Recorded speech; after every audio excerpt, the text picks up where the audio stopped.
So 21st Century Breakdown is the name of the new album. What is the 21st Century Breakdown? What does that mean?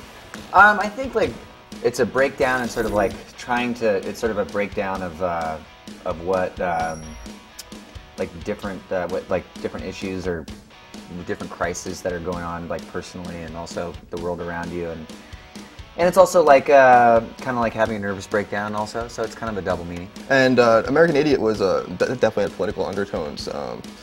And does this album also have a political undertones as well? I think the record is sort of just snapshots of just different issues, whether it's hypocrisy in religion to trying to be working class during a financial crisis, people losing their homes to self-destruction, and but also trying to hold on to some sort of belief. So I mean, and that I think maybe I would. It's kind of topical, but it's also personal at the same time. Okay. American Idiot was a rock opera. Is there some sort of structure to the new record as well?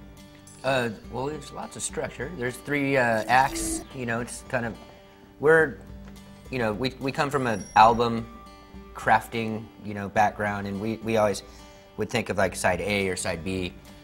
Even like when CDs became, people would say, oh, I love track 9 or 12. Like we always would think, oh, is that on the second side or the first side? So now we just, let's say, f it, let's have 3-sided albums. First act is Heroes and Cons. Second act, Charlatans and Saints.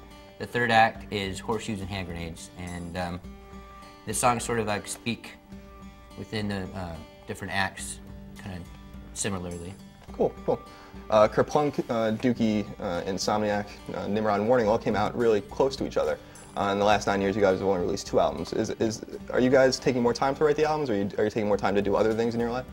I think, well, first of all, I think our tours are a lot longer now, and so we'll go out and tour for quite some time, and the records themselves, there's a lot more content on the records, a lot more music, and I think at this point we really just want to put as much work and love and life and blood, sweat, tears, everything into our records as we can, and if that means taking a little longer, then we will sell no wine till it's time.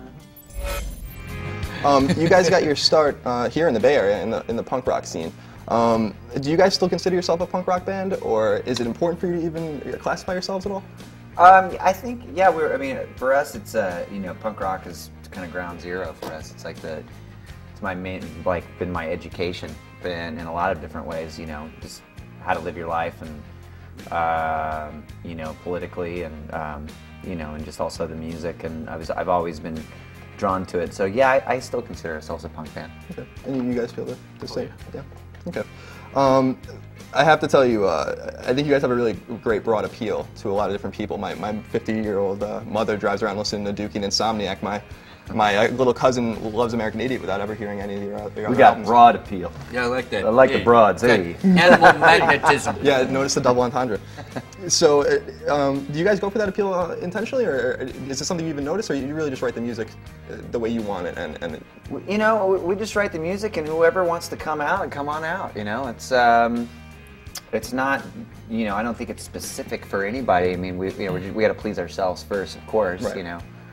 But I think it's just, anybody and everybody that wants to buy the record. So, I mean, it's great. I think we have fans that date back to like Kerplunk, and then we have, fans that are Dookie, and then some fans that were like 14 when American Idiot came out, and they're now 18, 19 years old. Now that they're we're watching people grow up and vote and like become alcoholics and so it's great. It's like literally it's all ages.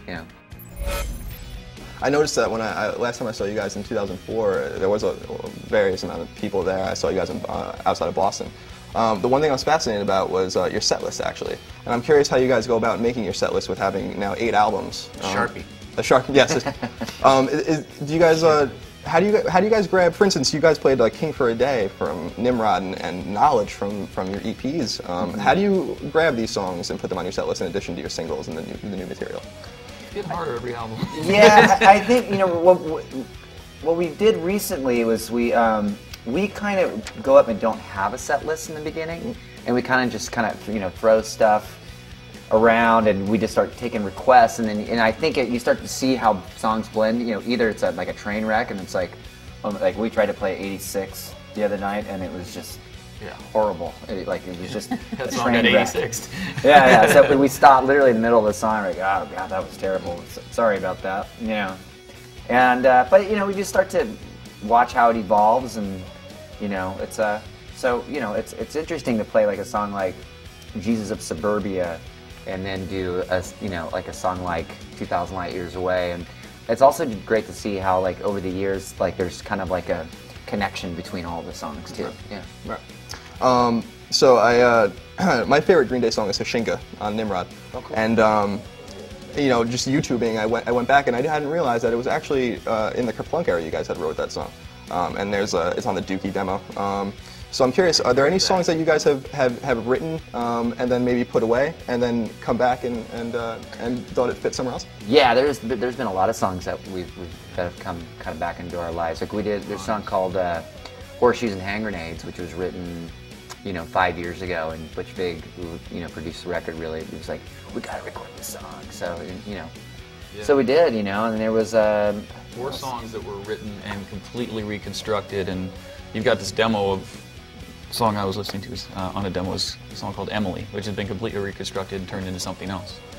And I was like, wow, that's it became Gloria. I know. That's I wasn't sure if you want the cat out of the bag. Oh, that's all right. That's That's the cool. trivia on that. Yeah. And it was really a trip because it was a great song before, but did a 180 and ended up in a really like a much better, more amazing place. But still, you have a soft spot in your heart for the way it was too. And this music's awesome. It's the closest thing to magic there is.